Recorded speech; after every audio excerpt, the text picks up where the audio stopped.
If you are here, you have taken an active role in bettering your life, no matter what stage of life you are in. The Banyan Treatment Center's podcast will discuss many topics like recovery, addiction, self-help, mental health, and so much more. It will provide you with tools to succeed, ideas for recovering, and how-tos on creating a better life. My name is Alyssa, and today's episode is about finding the perfect therapist. Today on our panel, we have Ashley Moore, licensed therapist and clinical director for Banyan Pompano. Ashley started at Banyan as a primary therapist, and through her dedication to helping others and her exceptional professional abilities, she has since been promoted to our current role as clinical director. She has always been passionate about helping others and their families struggling with addiction and/or mental health. Hi, Ashley. Thank you so much for joining us today. Hi, Alyssa. Thank you so much for having me. Why don't you tell us a little bit about yourself? A little bit about me. Let's see. I hail from Alabama and transplanted down here to South Florida in 2009. And, have been working in treatment since November of 2009. So coming up on 12 years, 13 years of working in treatment. I think you got a little experience then. A little bit, And, you mentioned families, that this disease is cunning, baffling, and powerful and truly affects the families. And so being able to work with, the clients and the population that we serve, but also being able to provide resources as well as that ear and just that space for the families who, maybe it's their first time with a loved one in treatment or their 10th, just letting them know that there's still hope. And, just being able to extend that hand and then hand them the resources. Yeah, absolutely. I remember when you first started, it's so nice to see how much you've evolved professionally with Banyan since day one. Thank you. I appreciate that. Yeah. Despite what some may think, therapy or mental health services are not only for those that struggle with substance use or mental illness. In fact, therapy can help anyone solve everyday problems, strengthen and regain relationships with loved ones, and set life goals. In 2019, 19.2% of U.S. adults received some sort of mental health treatment. Of that, 9.5% have received counseling or therapy from a mental health professional. With the introduction of telehealth, therapy has become more affordable as well as accessible for those with busy lifestyles. When it comes to choosing the right therapist, it can be intimidating for some. Today, we'll go over some things to consider and to look for when choosing the right therapist and ways you can prepare for your therapy sessions. So, Ashley, what is the best resource for finding a therapist? Like, where could somebody start? I mean, we're in a digital world, 10 years ago, if you asked me that question, it would be a different answer. But today, I would say anywhere on the internet, social media. Everybody knows somebody who might be a therapist, you know, and you mentioned telehealth, there's a lot of talk space, there's apps, there's all these different platforms where someone can find someone, that's qualified, to provide the service that they're looking for. So I would say, somewhere on the internet, social media, but also if you do have insurance, that number on the back of your insurance card, and you can call and ask them as well. Yeah, absolutely. And a lot of insurance providers have created portals for people to go in there so they don't even have to bother with calling anymore. You can just get right on in there and find something. I like what you said about social media, or if people are discussing that they've done therapy. If you have friends that go to a therapist and they love them and they're willing to share the contact, like, what's better than a personal referral? Absolutely nothing, especially if it's someone that, is in your circle and you really maybe have seen the change in them and have known something that they've gone through. They might have shared it with you and they're able to work through it. And, it's word of mouth is great. A lot of times when people are seeking out therapy, there's a disconnect, whether it's with family, a job, financially, or with a drug or with a medication. There's so many reasons, but the bottom line is usually a disconnect somewhere. And if you have a connection with a friend who has a connection, it's the perfect initial connection. Yeah, absolutely. So what are some key things to think about when choosing the right therapist or, deciding to go to therapy? You want to be able to feel comfortable with someone because you're going to be afforded an opportunity in a space to talk about all the things that, you might have held in for so long or things that have happened to you that, unfortunate. but have brought pain and shame and guilt. And you want to be able to trust that person, and that's hard to do off of initial, like a like on a Facebook page, or, you want to be able to get on the phone with them or in person and ask them questions that you feel comfortable asking them. Ask them those difficult questions. What is the most difficult thing for you to work with?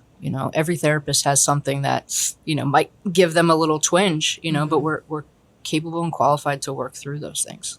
Yeah. Do you think the location of where a session is held is important to a patient's health? Like, I know a lot of therapy sessions are going virtual nowadays. Do you think there's a difference between being in office and doing it virtual? 100%. Yeah. You and I are, 3 feet away from each other, and we know each other very well. Like, I feel very comfortable. It would still feel a little bit different, if we were over the phone or doing it on a computer screen.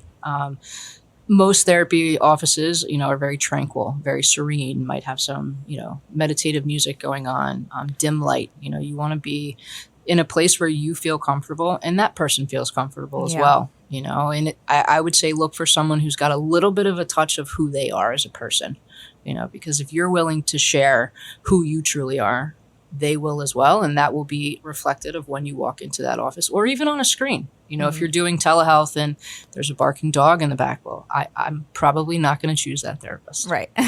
just me. I think that's a good point that you bring up too, because I've been to therapy also myself. And it's like when you go to a therapist who makes sure the environment is comfortable and relaxing and really allows you to open up, you feel much better where, being virtual might not be as helpful. Although I do believe having a therapist that maybe is capable of doing both options is great. If you can do all of your sessions, especially at the beginning when you're getting to know that person in the office, really build, a vibe, a bond, something that you can only do when you're in person with somebody. So then if you do run into an issue in the future and you don't have the time to get to them, at least you have that rapport that you could do a virtual and it wouldn't be as awkward. No, absolutely. In a bind. There are so many people. We offer telehealth at Banyan, and our telehealth therapists have just mastered the ability to connect through a screen, and that's a gift, just like some people have a gift, and a knack of being able to connect face to face, so there are wonderful telehealth therapists out there if that's the route that, is good for your schedule. Maybe you don't have transportation or you're sick, COVID happened and you can still do therapy when you have COVID and so everybody has their own, way of connecting, and it is 100% possible to do. It's just going to be how you as that person who is seeking feels. Now, how many therapists do you think someone should try out before picking the right one? Or like you as a therapist, is there anything that you guys learned about in school about making sure somebody is the right fit for you as a client? I'm going to go the other route as a client seeking a therapist. I want to make sure for me, I've seen therapists as well, and I've gone in and I'm like, it's just not going to work. I want everybody to trust their gut, but if you go in and you're like, I could give this person a chance, they seem kind, they listen, they're not interrupting me. The price is right as well, it's going to be up to you. I don't want to say give it 3 chances always, because that's not always the case. We as humans, we know if something's going to work or if it's not. Right. And on the other end, as a therapist, I want to make sure that I am capable of accepting and treating anyone that walks in the door. Anyone who reaches their hand out and is in a vulnerable spot and says, hey, I need some help. I'm going to be there. And if it's something that I can't do or, may not have time for, well, I know somebody who might know somebody and can say, hey, look, my schedule is full. Let's go to this person. Yeah. I'm going to be 100% honest from the start. It's so funny that you say that you've gone to therapy before. A good therapist always needs a good therapist. But what's ironic about it is that a therapist needs a really good therapist because you wind up analyzing yourself and it's you need someone to really push past your boundaries because you know it all. Yeah. I'm not a therapist, but I've been working in addiction treatment for a very long time. So I have that same problem when I go to therapy.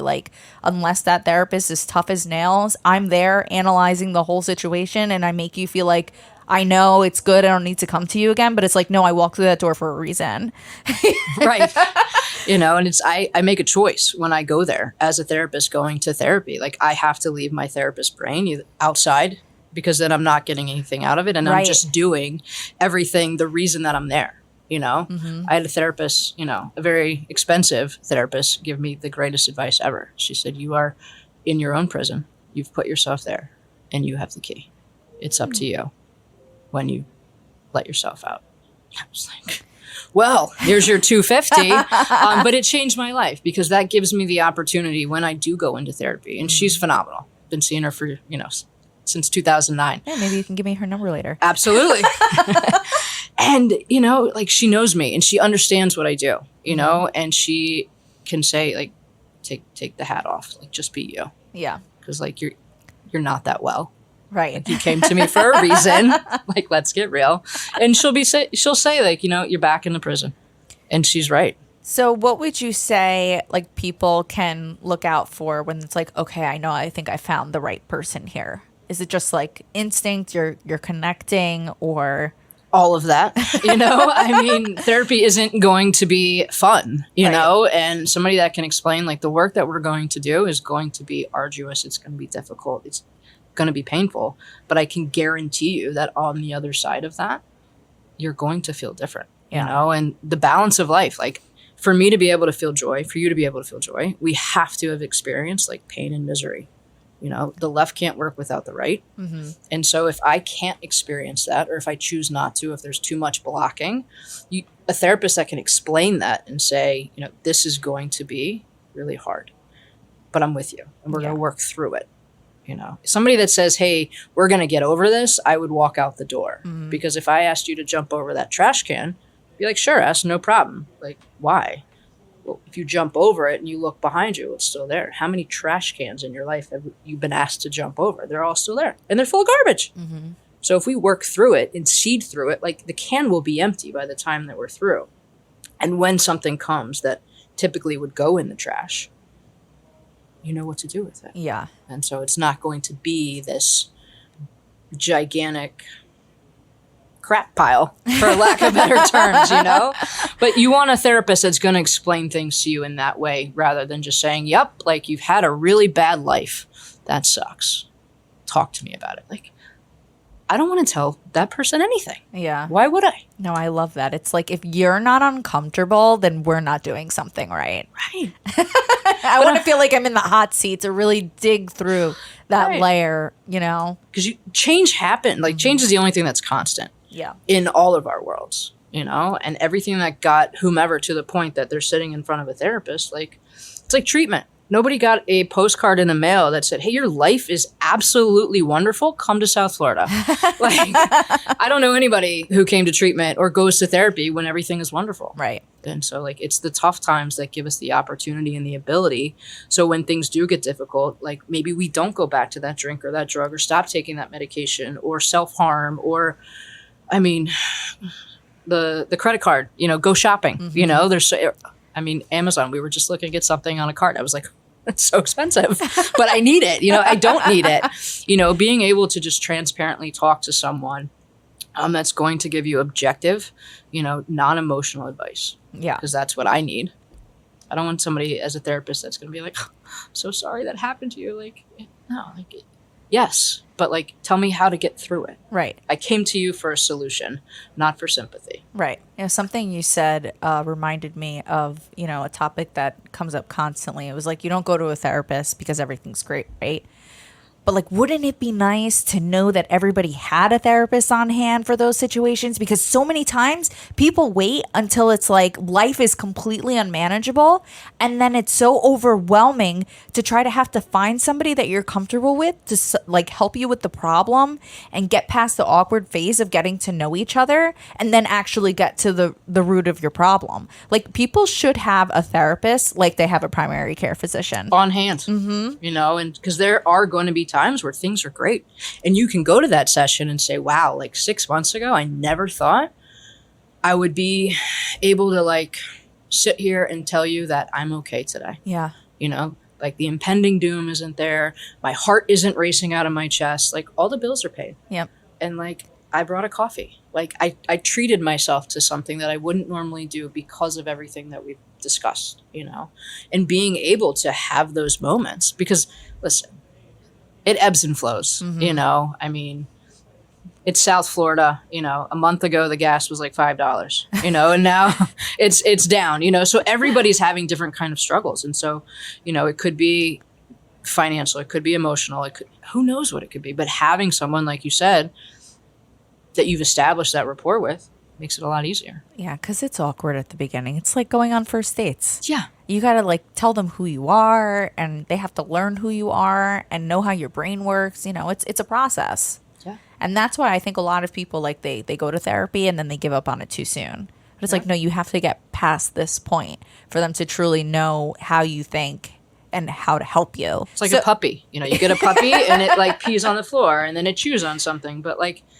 12, 13, 14 months into it, like it's the most loyal, compassionate, like loving being that like for me, yeah, I would do anything for. No, we're big puppy advocates here on the Banyan podcast. For sure. So what would you say for someone that, they're going to a therapy session and they know it's going to be an emotional one? Or I mean, in general, really, like, are there some suggestions that you would give for someone to prepare for that therapy session? Or like how to handle it best, how to get the most out of it? I mean, there's so many different scenarios that pop into my head right now. If someone who is actively drinking or taking drugs, I would tell them, don't just abruptly stop. Go in as you are. If you're intoxicated, and that's okay. Show up as you are. Right. Be authentic. I see it a lot of times. It's like alcoholics will underreport, and I'm like, I get it. Like, I know you drink more than that. Right. Like, let's get real. So I would say be authentically you, and unapologetically you. You know what I mean? Like, don't get dressed up. Like, if you've been in sweats for the past month, by all means, wear those sweats. You know what I mean? Like, don't get all dolled up. I, as a therapist, I want to see you as you. It's a lot easier for me when those walls are already a little bit down. And I've already talked to you on the phone or maybe discussed something with you via email, so I know a little bit, hydrate, and I know that sounds silly, but like, bring some water, drink some water, be as comfortable as you can. I'm not going to go in heels and a dress, like I am not, because I would be way too out of it's just not me. Yeah. Like I'm going to go in probably with a ball cap and a hoodie and some slides and shorts on, whether I'm having a really good day or I'm having a really difficult day. I would say eat, make sure you're well rested and have eaten. If it's your first time, you want to go in, kind of like you're going in on a job interview. You want to be as prepared as you can to be you. Right. And if it's, I'm going to say like, bring 100% of whatever you have. If you only have 50% that day, give yourself that 50%, 100% of that 50, because you're doing this for you. You're not doing it for the therapist. You're making that first step. And as soon as you walk in that door or turn on the screen, like, it's going to sound cheesy, but like, be proud of yourself because you've taken a really large step to like making changes. Yeah, absolutely. And it's not easy. I love that you brought up the hydration because most people wouldn't think about it. But like, if you're in there crying, your mouth's going to get dry and you're going to be really uncomfortable. And then you're going to have a headache because it's so like when you're tearful and like your eyes are shedding legitimate tears, like your body is relieving toxins. Yeah. If we were to take a tear of like and put it on a little slide of like, if I gave you an onion, your eye would water. But if you were, crying and put those two slides together, like your real tears would have toxins in them. That's so interesting. So like you're purging as you go. And if I hold back tears, I don't know if anybody's ever been like frustrated or angry or so sad and you don't want to cry in that moment. And then like an hour later, like you have a pounding headache. It's like your body knows when to release, so hydration is absolutely key for that. So when it gives you the opportunity. Yeah. I thank you for teaching me that today. That is like such a little fun fact that I did not know. When you feel like crying, cry. And hydrate. And it's interesting that you bring up too, like if you're going to therapy because you're having an addiction problem or an alcoholism problem and therapy isn't, enough, it's okay to say I need more help, and, maybe your therapist will recommend that. But like, that's when a place like Banyan would come into place. Absolutely. I remember, and I'll be transparent, I'm in recovery. I've been in recovery since 2009. And I first went to try to go to treatment, and I wasn't honest. They're like, you don't need treatment. And I was like, I know. Like, I don't know why everybody's telling me that I do. I hadn't drank in a while, but here I am popping pills while I'm sitting there with that person. And, thank goodness people in my life are like, you need to get honest. It's like, this woman was like, you can leave. And I was like, and we were driving out, and the lady at the gate was like, they let you go? I was like, I don't need you. Like, the denial, right? But when I finally did get in somewhere and talk to somebody, it was like, wow. Like, I couldn't see, and I couldn't change what I didn't know. And so when you are in that position, and if I'm working with someone and they continuously are like, like, I can get like 4 or 5 days sober, but then like I just drink again, and I can't stop. And they get to that point where it's like the drink is in the hand and they don't want to drink, but they have to drink. Let's go to treatment. Yeah. Like let's do a little bit more, Yeah, let's give it a shot. What do you have to lose at that point? Nothing. Everything. Everything. Because if I don't go, I'm going to continue. Yeah. And everything that I have tried to hold together is gone. So everything and nothing all at the same time. Yeah. If that makes sense. Whenever people say that they're like scared to go to treatment, I'm like, clearly you have never truly been, because treatment is actually so like inviting and welcoming and relaxing. Like, you get to put all of those issues and things that have been driving you crazy. Like, you can work on them all day long and just focus on yourself. Like, when do you get that opportunity to like turn off all the outside noise and just have the opportunity to work on yourself? It's a gift. I'm a big advocate for it. So, and like everybody that comes through our door, in Pompano, I'm like, welcome home. And they're like, and by the end, they're like, I see what you mean. Yeah. Because they can feel the family atmosphere that we, create, because we all get along, we all understand, we all trust each other. And when they see that, they're like, this wasn't so bad. Yeah. I agree. Totally agree with you. What would you say to someone who is looking for help? Like, what advice would you give to somebody that's struggling today? Mentally, physically, emotionally? You're not alone. That there are more people than you could probably fathom to think that feel the exact same way as you. And that the courage that you have by asking for help or just saying, hey, I'm not okay, is not going to only save your life, but it's going to show the people in your inner circle or the followers that you have that, like, not only are you human, but that you're brave and that you're courageous and that, like, you made the first step in just, like, really taking control of who you are and where you want to go in life. And I say taking control, like, lightly, but I mean it in a sense of, like, regaining the ability to be okay exactly how you are in that moment, whether, I've got tears streaming down my face, a baby on my hip, a dog following me, and, I haven't paid rent in 2 months, whatever the case may be, like, just being able to, acknowledge it. You're not only doing it for you, but you're doing it for everyone else who does see you. And I see you. There's so many people that see you. And I think, so many of us want to be seen and heard. Just letting that person know I see you and I hear you. I love that. So what would you say is like your favorite part of being a therapist? Or what has been your favorite part about being a therapist? Watching people accept change. Because change is always, I think I've said it earlier, like change is always constant, you know, but actually seeing someone accept the change and being okay with it in the moment, because I may change, how I feel today till tomorrow, but understanding that it's possible. Watching someone come in who cannot stop drinking or has been in abusive relationships, and owning who they are and finding their voice and just not being afraid to utilize that voice and understanding that, like, I can do it. Yeah. Empowering, seeing someone empowered. I mean, there's so many different things as I continue to talk. I'm like getting excited and I'm like, just watching people change and being able to empower someone. It's tough, but it's so rewarding to see that light come back in somebody's eyes. Yeah. Yeah, absolutely. Yeah. What a nice note to end on, right? Absolutely. Well, thank you so much, Ashley, for joining us today. You're very welcome. Hopefully somebody listening to this episode feels empowered to sign up and get a therapist now. And it'll be all thanks to you. Everyone. Well, we hope you enjoyed today's episode. Remember that growth and recovery are possible, and it can all start today.